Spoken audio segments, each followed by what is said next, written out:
অত্যন্ত সুন্দর।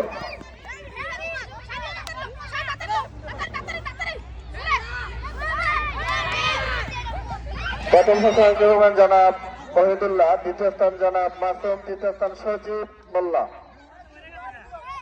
পয়সা থাকতে হবে। এর মধ্য দিয়ে শেষ হয়ে গেল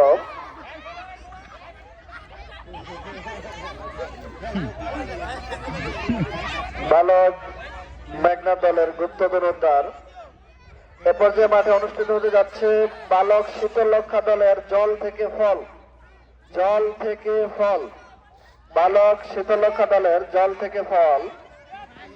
এ খেলায় যারা অংশগ্রহণ করবা সিয়াম মিয়া, আব্দুর রহিম, হোসাইন ফকির, তামিম মোল্লা, ইয়াসিন মিয়া, তাহমিদ হাসান, নিহাদ হাসান, আরাফাত মোল্লা ও খালিদ হাসান মিরাজ। মোট প্রতিযোগী 9 জন।